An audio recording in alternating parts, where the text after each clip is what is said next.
All right, good afternoon, everyone. Welcome to the Skill Up Show. Good afternoon to you. If you are here right now, how are you doing this Monday afternoon? It's that time of the day. Yes, it's 1 p.m. on Monday afternoon, the time where we come and do some parenting things. Yes, the time where we come and we talk about ways that we can parent better, ways that we can do better with parenting our young children and our preteens. If you're here with me, don't just be in the background. Say something in the comments so that I know that I have company with me. Are you watching or are you joining me on YouTube? If you're joining us on YouTube, have you subscribed to our YouTube channel? It's a good time to click the subscription button and subscribe to our YouTube channel right now, where we have endless resources. Yes, so it's a whole movie channel. Okay, so we have endless resources that you can use and you can apply. Okay, strategies and tools that you can apply in your parenting journey. Yes. And if you're watching me on Facebook, hi to you. Hello to you. All right. Do you have a friend that needs to be here right now? Why don't you go ahead and invite them to be a part of this live stream? To be a part of the conversation, because this conversation is going to be lit, real life experiences we're going to be sharing in this conversation today. My name is Marybeth Chima, and I am the founder of the Parenting Through Mentorship Academy and PTM Resources. All right, the PTM Resources is the arm of our business that provides solutions and creates resources that parents can take and apply in their parenting in order for them to see tangible, effective results. We also create resources for children. I will be sharing some of these resources with you at the end or towards the end of this session. Okay, we have amazing resources that your children can use to grow, your children can use to develop themselves. Okay, apart from that, our resources are resources that will spark conversations between parents and their children. So we like to say that our resources are bonding tools. Yes, the bonding tools that will spark or that will cause you to have conversations with your children that will empower them. I say this over and over again, that's two very important gifts that you can give to your children as parents. One of them is the gift of perspective. Yes, you being able to share your perspective on every issue that come up. I mean, I'm sure by now you have heard of the law of first mention. We want to be, the ones that mention a lot of the things that our children will encounter in life. If you as a parent can position yourself to be that person who mentions or who is able to bring to light a lot of the things that your children will encounter during the course of their real life experiences, real life issues out there. How about you being the first one to say to your child, oh, do you know that there is this? Do you know that you will encounter this at some point in your life? Do you know? I mean, talk about sex, talk about construction, talk about anything and everything. Be the first one who mentions this. And so it's very important, the gift of perspective, you being able to share your perspective on issues with your children. When we work with the children, we work with children, of course, okay? We work with children even more than we work with parents. So we run a mentorship and accountability group known as the Mastermind Circle. When we talk to the kids in the Mastermind Circle, we say to them, don't ever get into a topic or issue with your friends and your peers that you know nothing about or you've heard nothing about. The moment something comes up, even if it's as simple as, have you seen this movie? All right, say to them, oh, wow, I haven't, but let me check it out and we can talk about it tomorrow. Get back home and ask your parents, have you heard about this? Do you know about this? So these are the kind of things that we say to the children, just because we want to give you as parents the opportunity to mention these things first to your children. And do you know why this is important? Because if you don't, your children may be learning something that is deep, something that is huge, something that is mind-boggling, and they will be learning these things from people who know little or nothing, who have little or no insight. They could be learning this from their 10-year-old friends, 12-year-old friends who have no wisdom. Okay, probably sometimes for issues as as crazy as sex, it could be an abused child basically that will be sharing a perspective or narrative to your child as a first mention.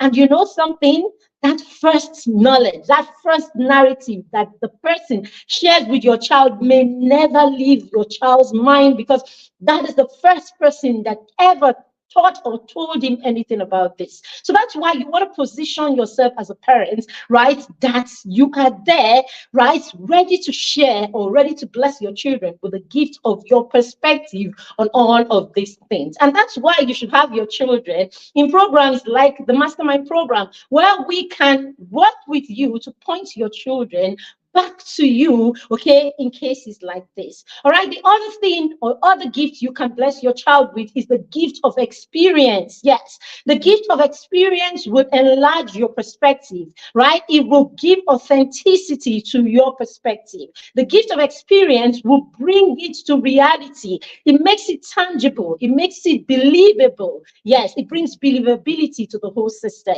So when you share your experiences with your children, whatever this experiences are, put them together and make them age appropriate. Share these experiences with your children, and you would never know. Some of these experiences are the foundation or the anchor that your children will hold on to for the rest of their lives. So yes, I bring to you two things that if you were not doing before, you want to start doing. Blessing your children with the gift of perspective and the gift of experiences, okay, of your experiences. So welcome to the Skill Up Show once again. The Skill Up Show is that show for parents who are raising young children and preteens. But we like to say it goes beyond you who are raising young children and preteens, because yes, as a toddler parent, you can gain a lot from this show.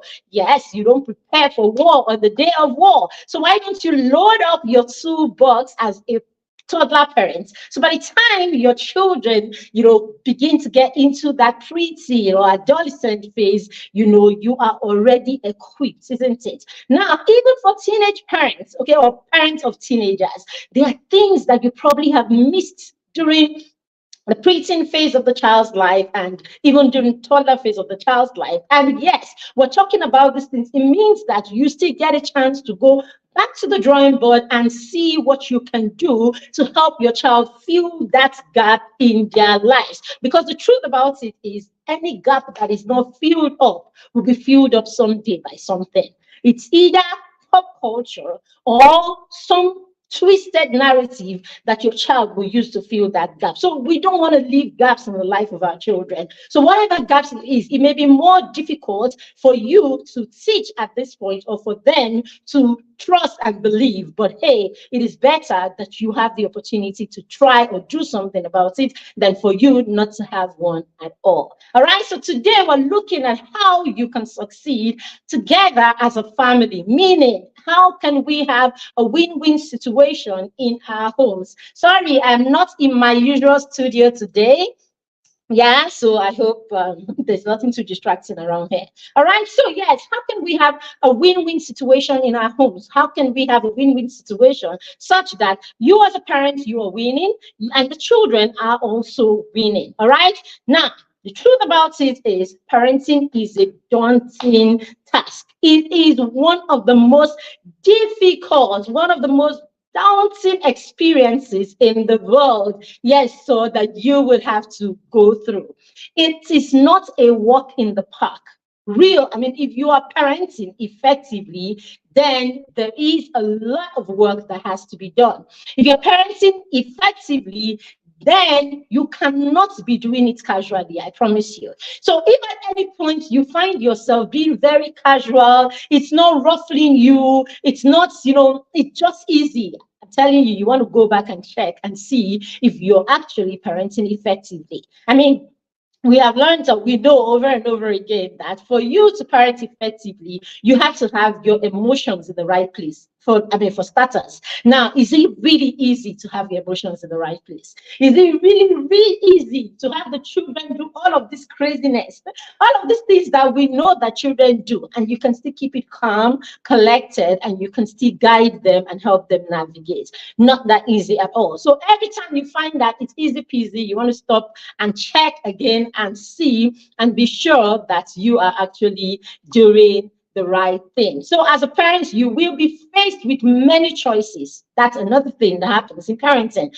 You will be faced with many choices that you have to make. No wonder, okay, you hear sometimes that, oh, I had this big dream. I remember one of my friends saying, I had not seen her for a long time, and she was supposed to have traveled to do her master's and all of that, and then she got married somewhere along the line. And so we're seeing years later, and it was like, okay, so how far, how's school and all of that? And then she was like, school, that didn't happen. The moment I got married, I just took that dream and I dropped it. Like, I took that dream and I just dropped it in the well. There was no point. Another of my friends said, her friend said, I took the dream and I took a gun and I shot it, pop, pop, pop. All right. So the truth is, does it have to be that extreme? All right. Or is this you? Are you the one that children came along, and so you took every one of your dreams and then you shut them down? All right. Is that you? Are you the parents that the children came along and you said, man, Udeshi, whether they're children or they're no children, man, nobody stopping me, nobody, guilt tripping me. I'm just going to go ahead and do my thing and all of that. The truth is, as I said, there will be decisions that need to be made as a parent, right? There will be decisions that need to be made as a parent. Now, what can we do? What can we do to ensure that we are making choices that will allow every one of us involved, the husband, the wife, the father, the mother, and the children? What can we do to ensure that every one of us is winning, even at points like this? I hope we are in the right place. All right. So how can we ensure that every single one of us is winning, no matter what it is? No matter all that we need to, go through as parents. So this is what we are going to be looking at today. I have a feeling I am streaming in the wrong place on Facebook, but hey, we move.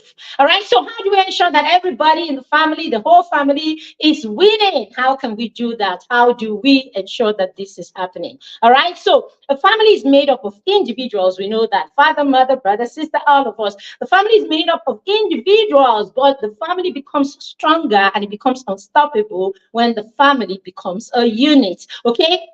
If we can understand this as parents, then maybe we will start looking at ourselves not as individuals, or looking at your dream just not like an individual dream, but something that now concerns a lot of people, or now concerns more than you. Okay. Now, this may sound cliche. That's the truth about it. It may sound cliche, but hey, it is still the truth. What is the lie? Where is the lie? That a family that works together succeeds together. It may sound cliche, but where is the lie? Is there any lie in this? There is no lie at all. A family that works together would actually succeed together. Now, this is one thing that has troubled a lot of us and a lot of our families. This is one thing, as simple as it is, that we are missing as a family. So in our everyday life as a family, we think that we're working together, but we realize that we just have some common things that happen amongst us. For instance, there will be food. Everybody will wake up and greet in the morning, and then everybody goes away to their different work and school and all of that. Come back. So we don't realize it, but it so happens that in many families, we don't plan together, we don't work together. At the beginning of the year, we don't sit down and create goals together. We don't sit down and look at each other's plan. So what's your plan? What's working here? We don't do all of this. And so we miss this opportunity to work together as a family so that we can succeed together. There is no lie at all in that statement that a family that works together succeeds together. Now, today I'm not going to come here and give you, 7 lessons or 7 points or 7 things that you need to do to ensure that you work together as a family. No, I'm going to be sharing experiences with you. I'm going to be sharing true life stories, okay? Stories that are mine and stories that are this close, real stories. I'm not even going to be sharing the stories of celebrities or people who have done this and it has worked. I'm going to be sharing stories of people that I know who did this, and you can take something from their stories. Okay, I'm going to be sharing that with you today. So who is with me? Are you here? Are you ready? So if you're here and you are ready, please let me see you in the comment section. Why are you in this class and you have not said hello to me? Why don't you go ahead and say hello in the comments so that I know that I've got company with me? All right, if you're catching the replay, also let me know if this is the first time you are in one of my live shows, and also let me know where you are joining me from. If you haven't subscribed to our YouTube channel,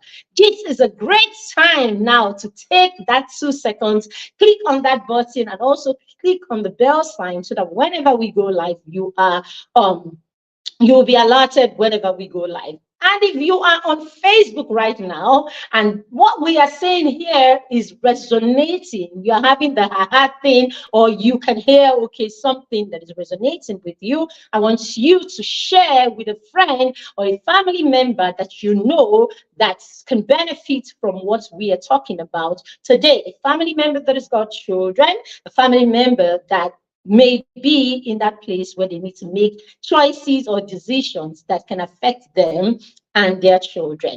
All right, so I'm going to start with the story of a friend. Okay, she shared this, and I shared this in my book, right? So I wrote this book 3 years ago, Mentor Parents. All right, the Mentor Parents. And recently I had someone, get how many copies of 14 or so copies of this book. She and her group of women, I think, are going to be reading this book and reviewing this book together. And she sent me a message after she got the copies that, she was like, this is amazing and all of that. So very small but powerful book where I have shared a lot of my experiences, right? And the experience of some people, who have given us permission to share their experiences in this book, basically just so that you can. Hi everybody, Imana, how are you doing, man? Thank you for joining. Okay, so small but powerful book. We have shared experiences here that you can take and run with, basically, or you can tweak and all of that. So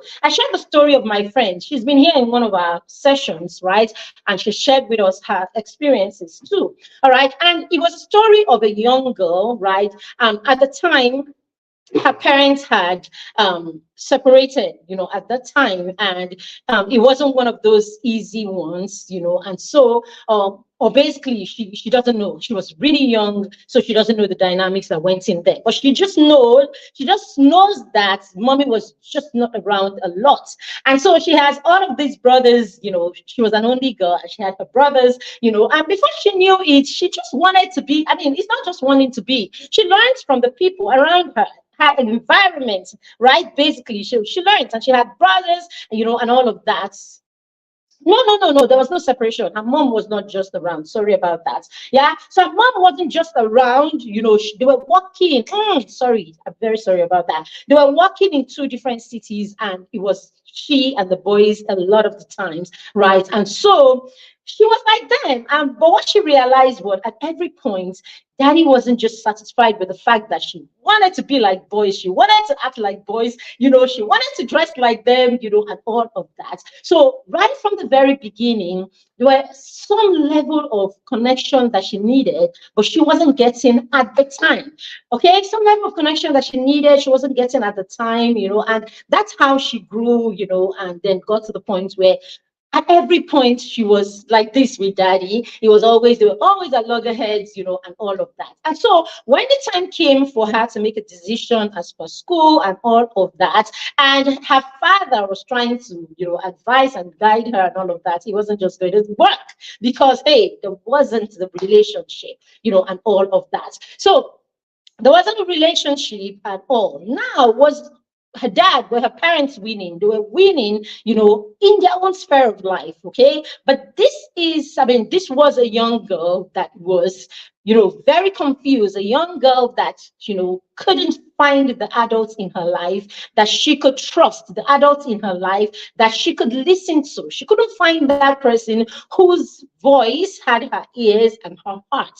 And so when the time came to go to school, right, she went to school, and for her, a lot became rebellion.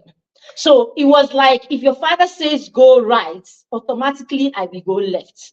Like, there was just something about saying no. There was just something about rebelling. There was just something about not aligning with him.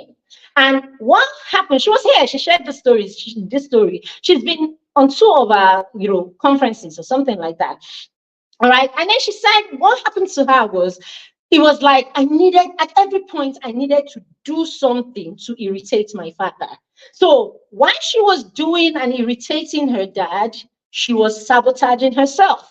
But then, as young people, we don't know this, or at the time, she didn't realize this. Okay? For her, she was actually getting back at her dad. For her, she was whatever it was, but hey, she was irritating him because, of course, there was always a reaction and all of that. So the truth about it is, when children don't have our attention and they don't have the right attention in their lives, they would try to get it. And whether they get this attention positively or negatively, they would try and get this attention. And it's really very sad that, they can sabotage themselves, provided it makes you irritated or discomforts you. And just look at that. So you can have a parent who is winning or seemingly winning, and you have a child that hasn't come anywhere close to winning. And it's really painful for you as a parent, because, hey, you are looking at the child and you are seeing that your child is making all the wrong decisions, but you don't even have the power, you don't have the connection, you don't have what it takes to guide them otherwise, just because you didn't work on this, or you did not build a relationship that allowed you to connect at the right time. Now, fast forward, she told us how she got to some point in her life, and then she had to say to herself, girl, what are you doing to yourself? Now, this is somewhere in her 20s, right? This was somewhere in her 20s when reality started to dawn. She started to look around her, and, her friends, people were making different choices or better choices, right? Were making some advancements, and she got to a point where she had to say to herself, okay, now this had to stop. Now, this is someone that got that opportunity or was blessed. I don't know what to call it, okay? This is someone that, at some point came to this crossroad, or got to a point where she could actually, she had like a whole 360-degree turnaround. But do you know that there are many children out there that don't get this opportunity? There are many children out there that do not come to this point in their lives, okay? Maybe because they never came around to meeting right people that could influence them. Who knows? Maybe it was as a result of the people that my friend met somewhere along the line.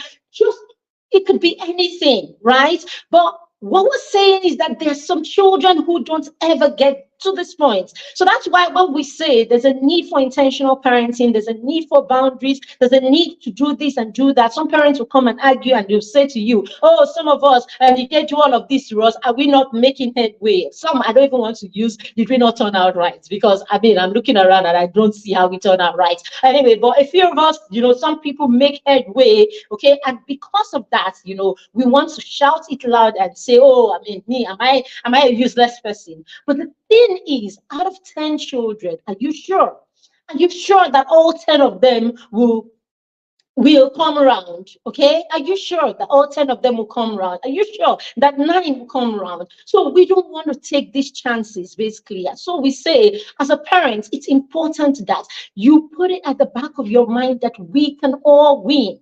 We can all win, and this should be a driving force in your parenting. All right, I shared in this story, all right, I shared in Mentor Parents how when I when I was a little girl, I've shared the story. When I was a little girl, how I used to be that very quiet, very timid child, that was, I mean, when I'm outside. And when I come inside the house, I was the tiger. Don't touch me. Don't joke with me. I will give it to you. I will give you what. So in my house, they were afraid of the kind of things that will come out of my mouth. But outside, nothing. I wasn't talking. Now, I shared in that story and I said, I don't think my parents even noticed or that this even mattered to them. That, I had this dual person or that I had this dual approach to life or whatever it is. I don't think anybody noticed, right? And that's it. It went on and on and on, and all of that. Now, I was doing well. I was doing well academically. I mean, I can't remember coming second in elementary school. It was all top, top, top, top, top. Even in secondary school for my first 2, 3 years, and all of that. It was like that. And I don't know, somewhere my parents probably thought dual personality, right? All right, so at some point, this was fine for my parents. I was that child that, that was referred to every time my brothers didn't come home with the right report. I was that child, that her story was told. I mean, they cannot have a conversation with people without saying, you don't know me, May did this, May did that, and all of that. But hey, this was as a child, dealing with my own demons or dealing with whatever it is that was holding me back at the time. Now, as a child, you probably wouldn't even think or know that anything was wrong. If I went that way, I even became the head girl of my elementary school, okay? Because, hey, she's intelligent and she doesn't get into trouble. She doesn't fight. She doesn't quarrel. She doesn't get on the noisemakers list and all of that. But it didn't matter that I didn't have friends per se. I think about it as in I am with my husband and he's talking about his friends from primary school and with people and they're like, oh, I'm thinking, where are the people I went to primary school with? As in, I can't name them. I can't find them. There was a day I went on Facebook and I started trying to piece like names together from primary school. Like, let me just put the name. Maybe I'll just see someone, because I had gone through this journey of, where I'm coming from. And so I have identified my traumas and all of that. And I'm trying to see what I can make out of, the past, basically. And I was trying to think of names. I couldn't think of 3 names. Do those exercises yourself. Okay, do that exercise yourself. Think about it. Can you think of 3 names, 5 names, of people that you went to elementary school with? Because I have friends who can, I have a friend that can remember when she was 4. I can remember her classmates and she meets you. I mean, you meet her friend and she's like, oh, we're seatmates in primary school. Like, again, I can't even, you understand? So, but hey, some of the things are trauma, and as parents, we may neglect these things. We may not see these things because we do not understand the place of winning and our children winning also. And why don't we understand this, or why are we not seeing it? Because we're probably busy. We're probably busy trying to make ends meet. We're busy trying to chase our own lives. We're busy trying to chase our own goals. We're busy, we're busy. What can we do? What can we do differently to ensure that in the midst of all of this, everyone is winning in the home? I'll tell you another story. All right. So in my story, I also shared how when I started having children, all right, I was working actively, okay, even in development at the time I had my first child, and how I had to, because at that time I started making some, I started looking back at where I was coming from. Funny enough, by the time I had my first, I didn't have any professional directing me or leading me, but I was already introspective, and looking at where I was coming from and considering the kind of life that I wanted to give my children, right? Coming from where I was coming from, and all of that.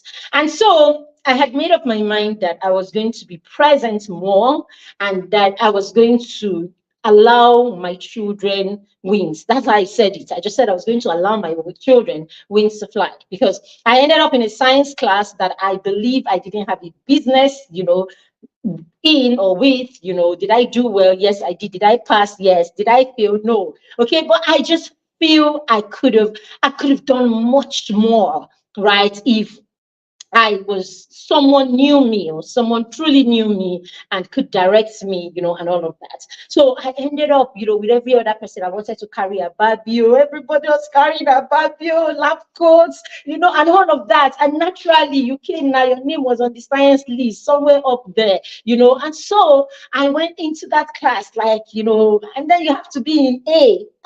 SS1A. Who wants to be in SS1E? You don't say you're in SS1E, you say Olodo now. So, all of this pressure and all of that. And because, all right, the people in your life are either ignorant or too busy, right, to be truly be in your life and make sure that everyone is winning. All right. So I ended up in the university, and I mean, you know how we put it, I was offered to read botany and all of that. And I was there cramming all the botanical names. So where am I going with all these names of leaves and plants?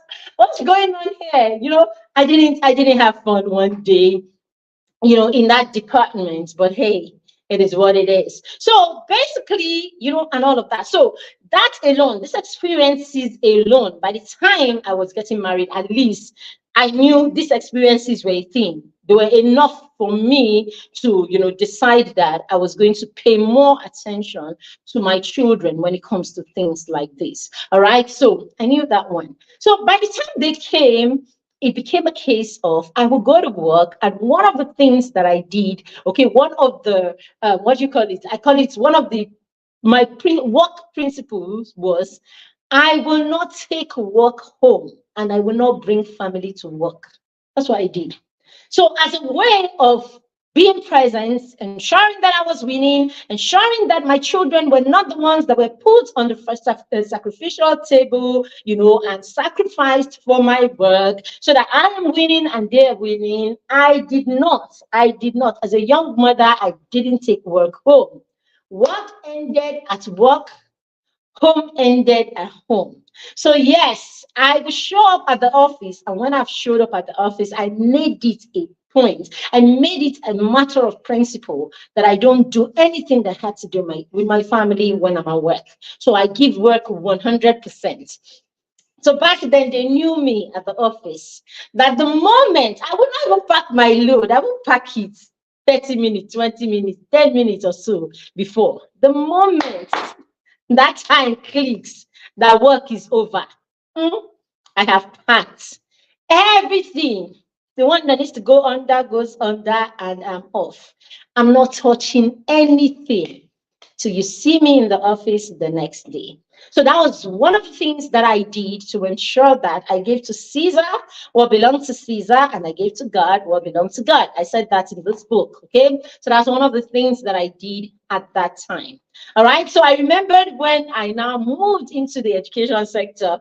All right, so I've used this principle, I've used it. So yes, sometimes I have to work late. I have to work, late sometimes. And days like that, I would have to, plan for it. So my team knew that you can't just wake up and tell me to stay extra time. I don't know. I feel, when we're talking about a win-win situation in our family where everybody's winning, we must understand and identify the seasons of our lives. Very, very key. All right. So at that time in my life, I didn't have any coach or anybody directing me. But somehow, my small brain understood what season I was in my life. Maybe because of where I was coming from. It's not like I had a terrible experience, horrible parents. No, but at least I knew that there was so much more that I could have done or become, okay, at the time, if, I just had people who were supportive and created an enabling environment for me, and I wanted to do differently. Yeah, so I knew that much that early. Right. So I remember when I got into education is a different ball game altogether. You are a teacher now. How can you not want to take books to school? Home. How can you not want to mark some of those scripts at home? How are you going to manage and all of that? So I remember when I first got in, and I was a teaching assistant here, so I left, all of so I became a teaching assistant basically, and at the time, my supervisor, my the person I was understudying, or the teacher, the homeroom teacher. So we had a bit of altercations, during that first period, because I was trying to say, okay, these are, so I would come in and I'm like, what do you want me to do? What would you have me do? And all of that. Just bring them. I wasn't lazy. Laziness has never been it. I'm ready to do all the work, but can you let me have them? Okay. And for some people, of course, maybe I don't know what it was, right? But now that now that I know more, I know that okay, structure is a thing, and structure is not something that comes easy. All right. So if of course you don't have a structure, structure, it's not very easy to say, oh, these are the things that you have to do right now. So usually for a lot of people, as the thing comes or as the need comes, that's when you throw it at you. And so the need comes, and this is me with my 3-year, 4-year-old, and all of a sudden you're asking me to stay 1, 2, 3 extra hours at work. No, now. So it used to be, it's not going to work, ma'am. I have to go pick my child from school.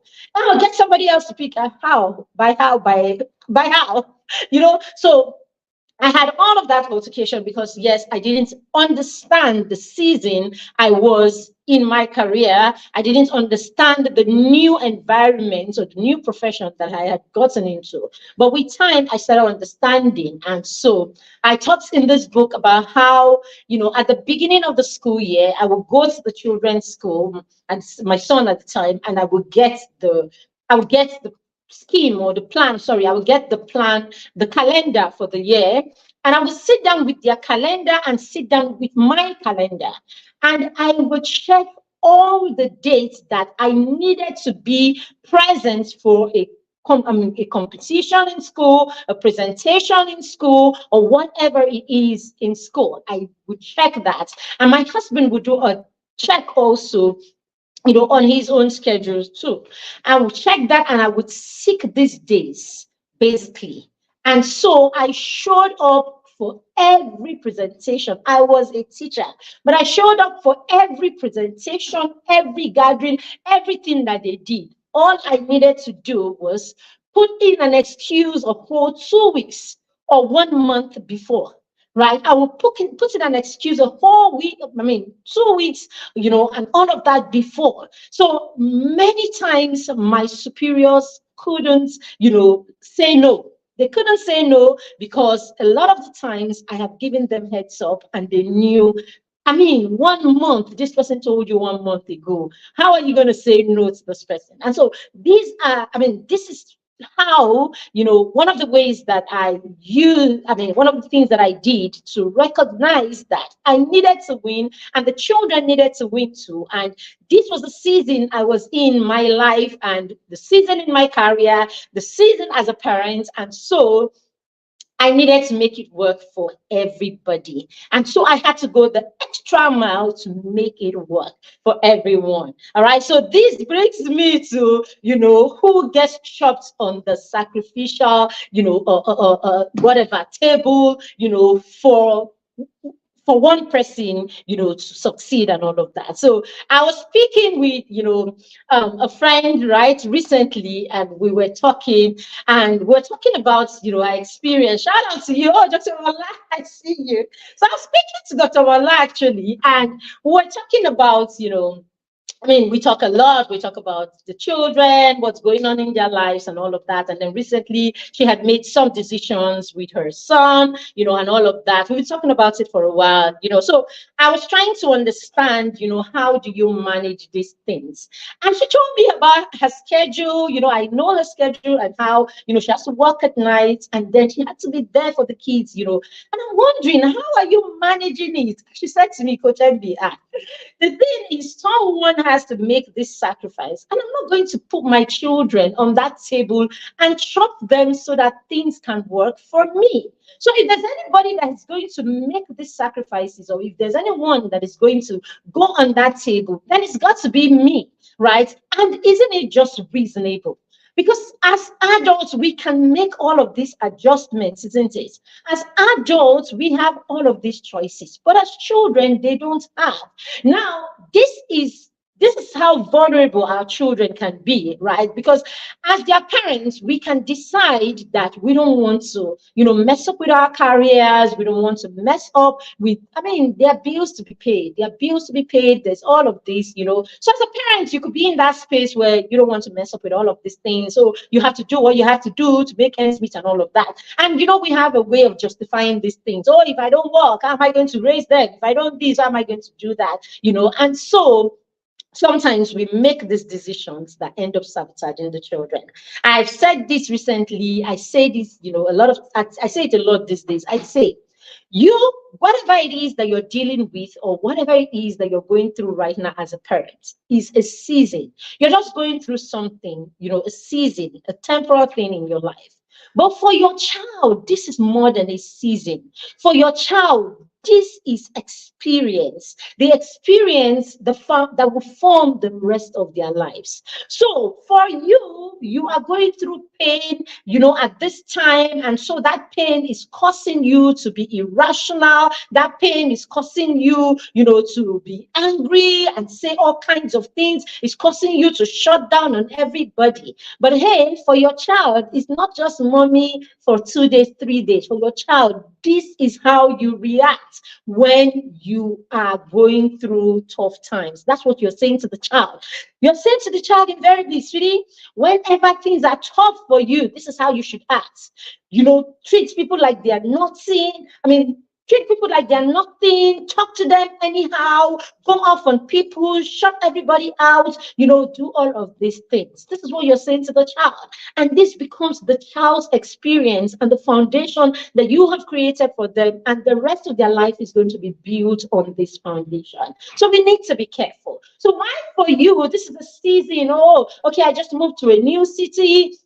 Okay, so I need to make things work. I need to understand and all of that. So in the meantime, everybody pack in one corner. I need to understand. After all, I'm the one giving us a life. Am I saying you're wicked? You're not wicked. You're not mean. You're not anything. But it doesn't stop the fact that how this is going to hit your child may be something that you are not able to remedy. It's not as easy as that. Apart from that, it's major.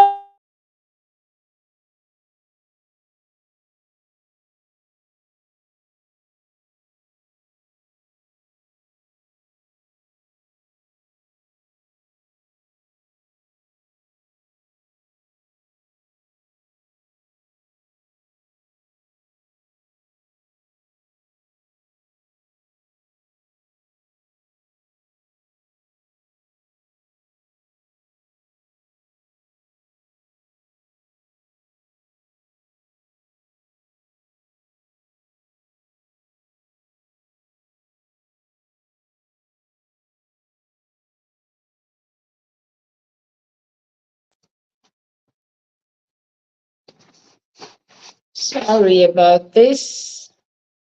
All right, sorry about that. I think he even threw us out completely on Facebook. Not nice.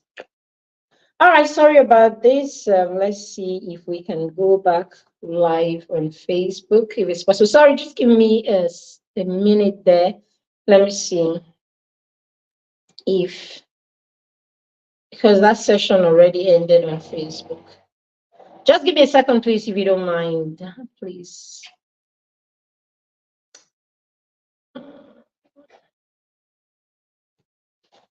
All right. Okay, so I think we just have to go back. Yeah. So, oh no.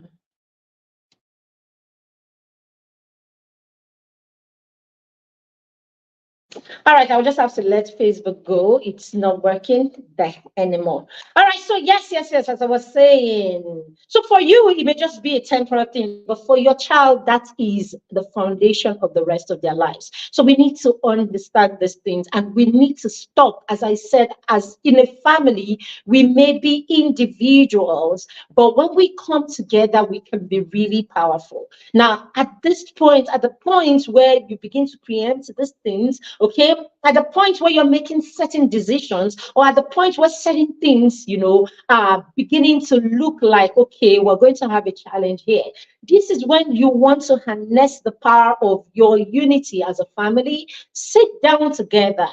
your spouse, you, the children, sit down together and look for headway. I mean, look for something that works so that everyone in the family is winning no matter what. All right. So it would surprise you that people like Dr. Omola will have to work, at a certain time so that they can be present, at a certain time. And so their spouse will have to be present also at certain times. And then they have to make certain decisions. All right. So you would see someone like that, having to deal with all of this, and yet you're making decisions like, okay, I want to homeschool my child for a period until, we get to the stage where it is okay, and just dropping the child somewhere because we don't have a choice now. We've heard how parents will say to you, I had to send him there because I needed to go back to work. I didn't have a choice. As far as the children are concerned, you always have a choice. And that choice is the best choice that will, work for the child. The best choice that will, be a blessing to the child. So you cannot, or we shouldn't as parents, settle just because, we want things to work for us. Settle and just give our children anything, by the way, just because, and has nothing to do with money. It's not a money thing. I mean, it's not monetary based, okay? It's more like staying in there, doing your research, okay? Doing your research, considering your options, and then looking at the pros and the cons of some of the decisions that you will make. And as I said, if you can do this together as a family, you'll be amazed at how far, this will go. You'll be amazed at how, amazing the kind of decisions you will come up with, or how much the support that you can get from each other. Okay, because if you're doing this on your own, women, sometimes we know how to carry all these things on our head, and we know how to just excuse the men. Okay, just think about it. I was watching a video yesterday, okay, a video of I saw a video somewhere yesterday of the woman that was trying to help her 3 children dress up in the morning, and how her husband was in the living room, and all he was doing was screaming and shouting, if you guys don't get here now, I'm going to leave you guys, I'm going to go, I'm going to leave you guys, and all of that. Only 3 children. Can you not? At that point, if as women we continue to do as if I got it all, and you don't look for a way to reach your spouse. When I say reach your spouse, a way to communicate in the way that your spouse will understand that you need them, in whatever way that they can help you. You will just drown yourself, and what you realize is you'll be making choices that will sabotage the children while you are getting by, and probably your spouse is winning. So we need to be careful about these things, and we need to pay attention to these things. The last story I'm going to share with you is a story of Captain Bolaji. Captain Bolaji was a guest at one of our conferences, right? I can't remember, one of our PTM conferences, when we used to have conferences for parents. All right. And she shared in her story how her parents creating an enabling environment for her became the reason why she succeeded. Okay, even as a pilot, she became the 9th Nigerian pilot or something like that, female pilots basically. All right. And Captain Bolaji talked about how, when she was a little girl, she had uncles that flew, fighter jets, and they were in the Navy and all of that. And so this was her childhood experience, having uncles who were in the aviation industry, and all of that. And she talks about how she became intrigued by this industry as early as when she was probably 6 or thereabouts. And so she would, tell her uncles of her interest and all of that, and how nobody hushed her or nobody shunned her and said to her, okay, no, it's a thing. We're talking about back then, we're not talking about today, right? So how nobody, hushed her and told her to keep quiet is not a profession for women or anything like that. She talks about how her dad would actually be the one that would take her, to, I think they used to have some of those show, I mean, times where the Air Force will showcase, do some sort of flying showcase and all of that, whatever it was. So she would go with her dad, and sometimes her uncles would take her to the airport, take her into the airplanes, and helps her, magnify her imagination, her growing interests, basically, So basically, she had an enabling environment. So as parents, if you are going to win, or if we're going to win, we would have to create an environment that nurtures our children's dreams, an environment that nurtures whatever it is that they have an interest in. Sometimes this interest may not align with what you think is right for them. Sometimes this interest may not align with what you think is gender gender compatible. All right, but it is your place as a parent to create an enabling environment that will help the child see, that will give the child a total picture of what their fantasy is.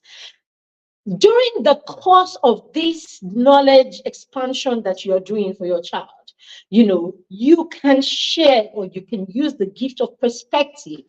And who knows, your gift of perspective may be enough for the child to see that you are for them and not against them.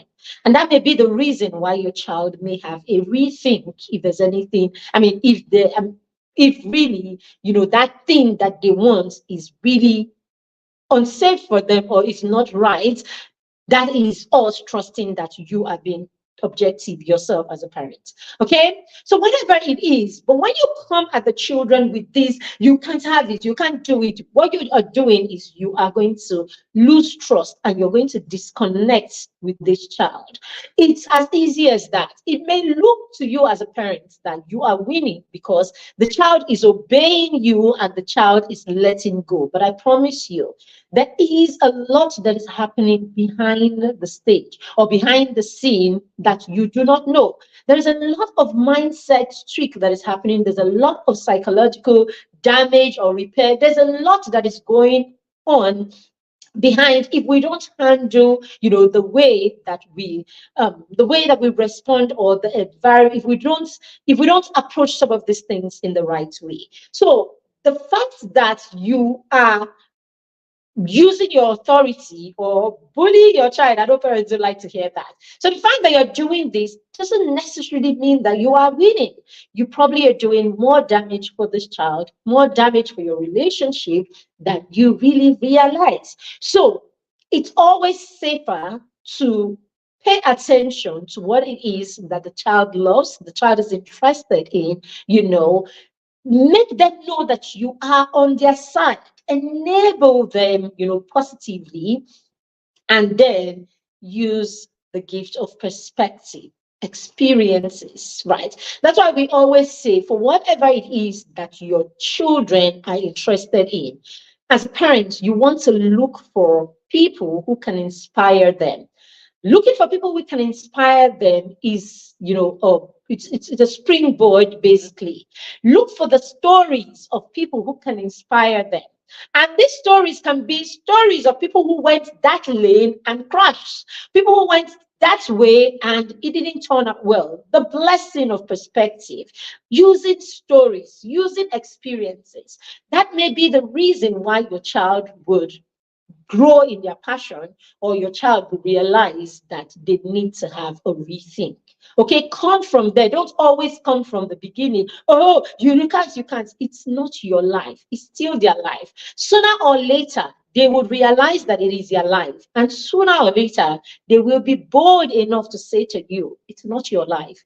It's my life. And then you hear parents, oh, children are the most ungrateful people in this world. After everything you did, everything I did for them, this is what they give you. Now, let's go back to the drawing board and we'll see. It's the way that we're approaching these things, or the way we go about these things, that can be the issue. All right, so back to Dr. Bolaji. Captain Balaji's story. So she talks about how, at the time she I think was she an only girl, something like that. This is like a conference that was 2 or 3 years ago, so you can imagine how rusty. All right, so she talks about how, she was either an only girl or the first girl, I mean, the first girl after the boys and all of that. So she had big brothers who were, I mean, male, yeah, right? She had big brothers and all of that. Now, never, I mean, there was never a time in her home with her parents or her siblings that she was made to think that she was not, having the right dream, or that she was ridiculous thinking of herself as a pilot. She said the dream started with her thinking that when you get into a plane and you go up into the sky, you will see Jesus. You will see, I mean, you will see heaven.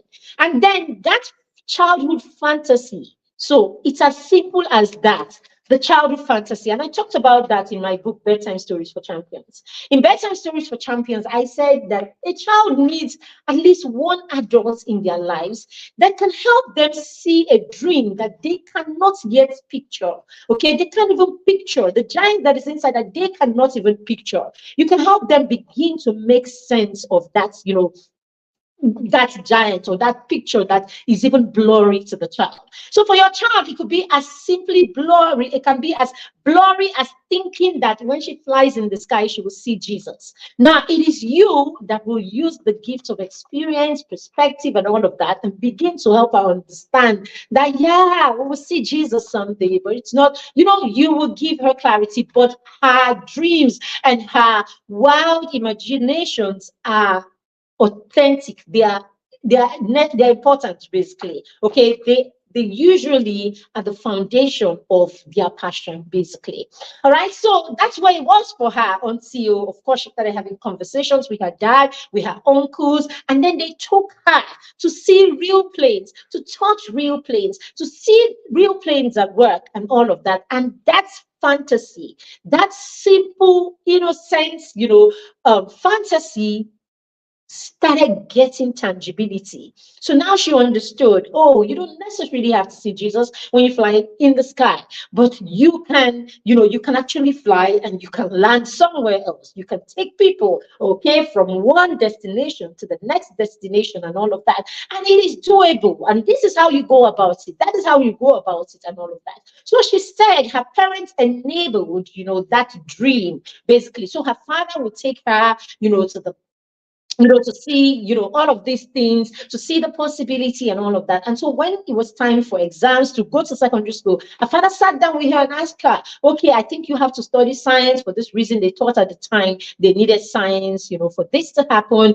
Enabling environment, that's what I'm talking about. A parent leaving all of his busyness, a parent being present to lead, to guide, to direct, and to share with the child the blessing, the gift of perspective, and all of that. Using and leveraging the relationship that they have. Her uncles who were in the aviation industry, okay, she was connected with these uncles. Her uncles would tell her stories. Her uncle would tell her how to go about it and all of that. I say this so many times. Some of us are so intelligent, super intelligent. Our experiences will fill the whole building. Yet we do not create that time to be with our children and share some of these our experiences, even if it's as simple as even if it's experiences as your work, what you do at work, and all of that. We've heard the story of Mark Zuckerberg and how it was right in his father's office that Mark went in and tinkered with computers and all of that, and that's how he was able to create the first software to help his father's secretary, or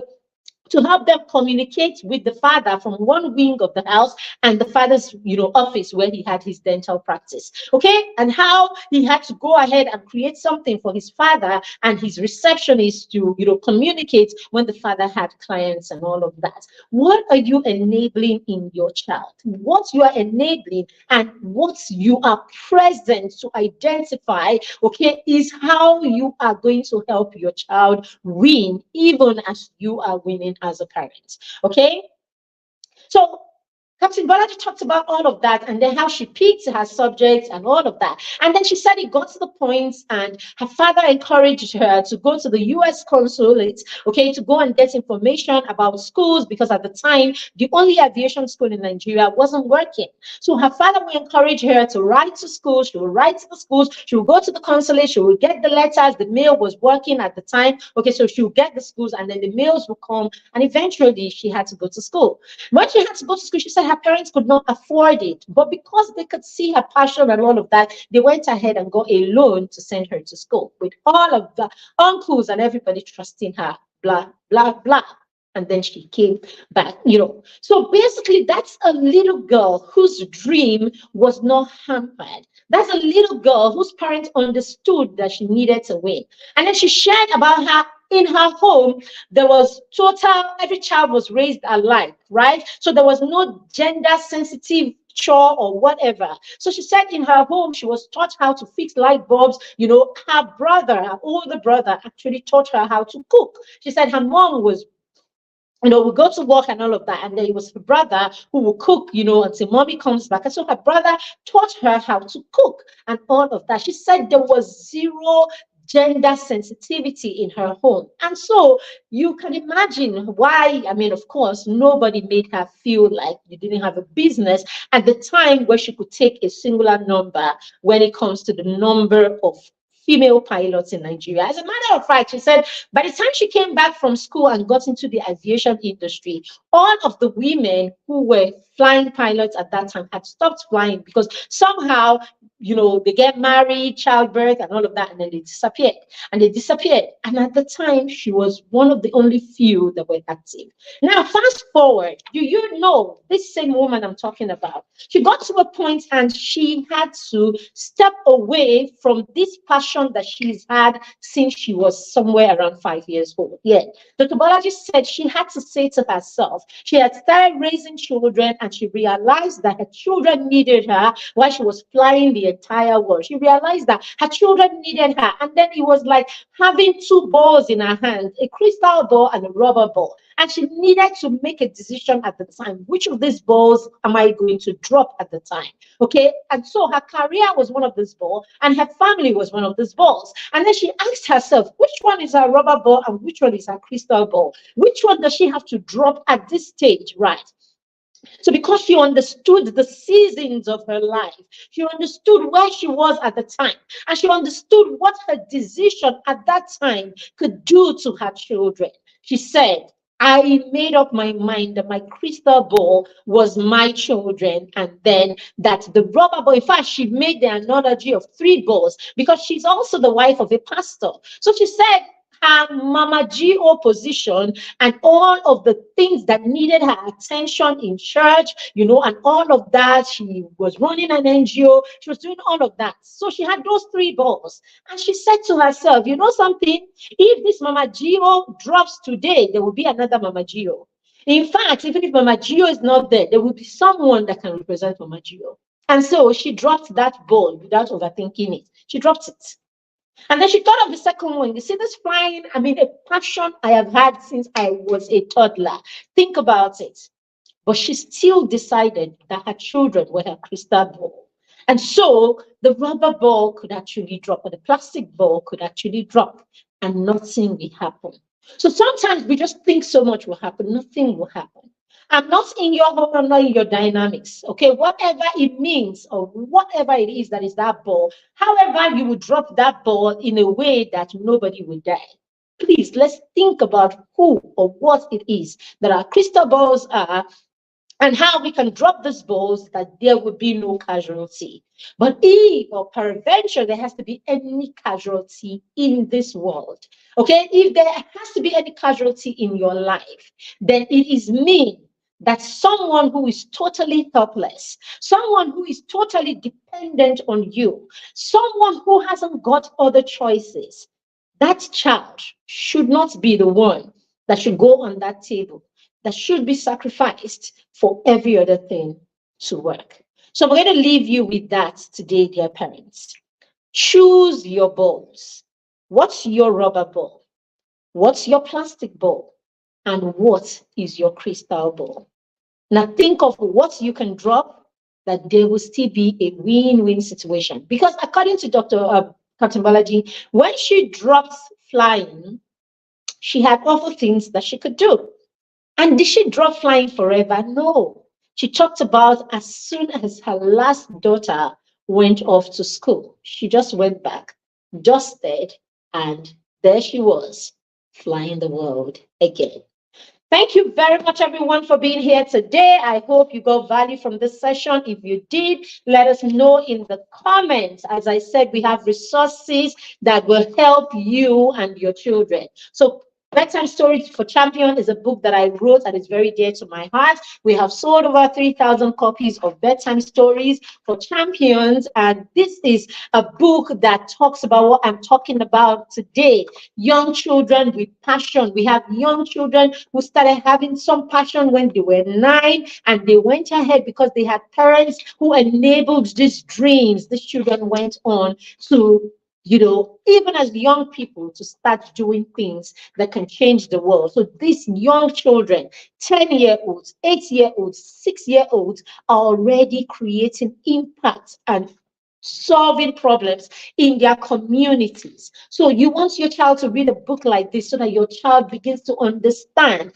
There's a story of Malala right there. But these stories are quoted with real life situation that can cause you and your children to get into conversations while you tell them the story of these young, real people who are changing the world. Amazing book. You can get Bedtime Stories for Champions. If you're in Nigeria, you can order this book and you can get from our distributors in major cities across Nigeria. So it's not a case of how would I get it? You can get it in your city, in Enugu, in Asaba, in Lagos, in Benin, in Ibadan. You can get this book, okay, wherever you are in Nigeria. This is another amazing book, Unlocking Excellence, how to help your children excel beyond the classroom.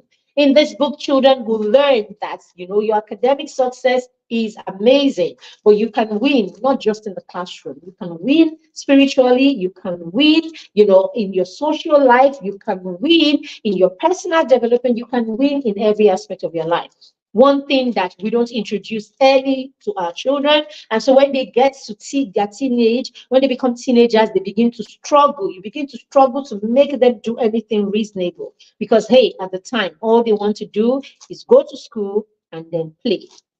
All right? Young and Money Smart. Do I need to introduce this book? Amazing book, okay? We did not go for, start saving money, start doing that. No, we went for their mind.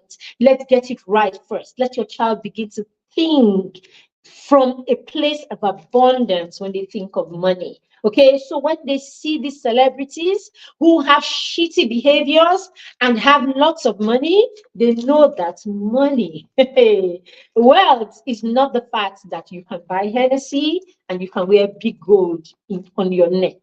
Wealth is much more than that. All right, I already talked a lot today about mentor parents. Most of what we talked about today, stems from this book. Okay, I already talked a lot about it. Amazing, amazing book for 3,000 naira, and you have this book.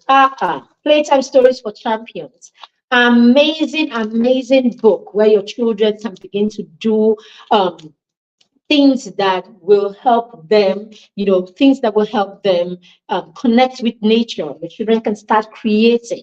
I remember Dr. Bolaji saying in her book, in that conversation, Captain, I don't know why I keep calling her Dr. Bolaji. Captain Bolaji saying in that conversation that you need to identify your children's strengths and their weaknesses. You need to identify their intelligences. Okay, what intelligence do you have? All right, some children have literary intelligence, kinesthetic intelligence, biological, spatial, botanical, scientific, intelligences. You need to identify. I remember her saying that she had spatial intelligence. Yes, I remember her saying that. She said she had kinesthetic and spatial intelligence. She could actually close her eyes and draw something from her imagination. She said that was even putting it light.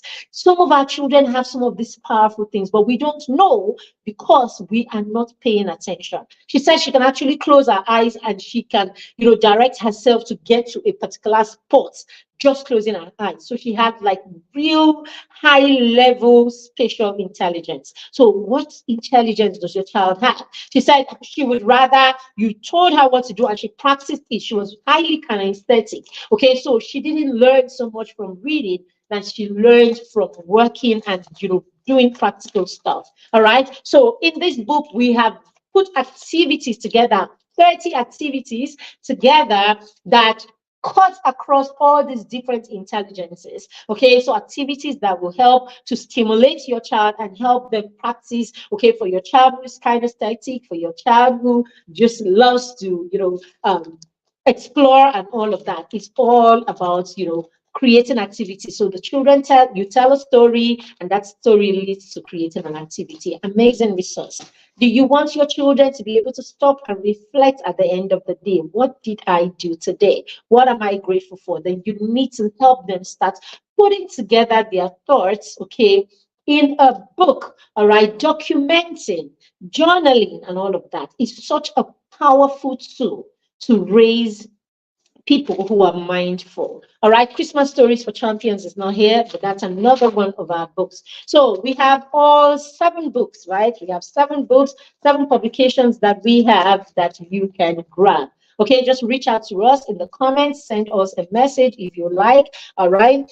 And you can send us a message. And yes, so I'm putting here, we have some of our books, a lot of them, the Christmas Stories, the Stories for Champions series and the Skill Up series, right? You can get them at 4,000 each for each of them, right? So we have the information on the screen right now. You can take a screenshot and then reach out. You can also reach us on our number 081 if you would like to get all of this. And yes, the mastermind circle. All right. So I talked about the mastermind circle at the beginning, our peer mentorship and accountability group. So we're doing a half-year registration for those who want their children to join us for the next 6 months. Okay. I cannot even start talking about the mastermind circle here. Sumo, I mean, right now, because we're out of time.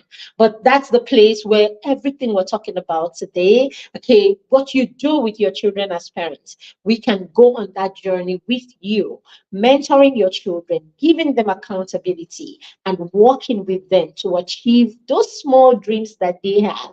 You know how they say that your children need at least, just I said that your children need at least one adult who believes. Okay, you'll be amazed that that adult may not even be you. It may just be a mentor somewhere. And this is what we are about in the mastermind circle. Okay, making your children trust and believe that we are for them, because indeed we are. And we have a way of just being there between parents and their children, so that we can all align, basically. All right. So the mastermind is an amazing place where children learn to be self-sufficient, they learn to be self-aware, and then of course they consolidate and begin to walk their journey, knowing that they are the most important people in their own lives, and the choices that they make today, okay, will determine the rest of their lives. Thank you very much, everyone who made time to be here. All right. If you have not subscribed to our YouTube channel, why don't you hit the subscription button and be a part of all that we do around here? All right. If you want to even watch, the video of Captain Bolaji's story, it's right here on our channel. You can go ahead, just type Captain Bolaji. It probably will take you right.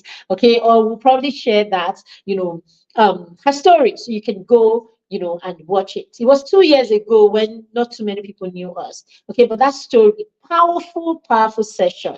Okay, even the story of my friend I was talking about was right. It's right here in the channel. You can go and watch these stories, especially if you're a parent of young people and teenagers. Have a fantastic rest of the day, parents, and thank you for joining us. Bye for now. My name is Marybeth Chima, and I am always delighted to be on your screen and to be a part of your parenting journey. Bye.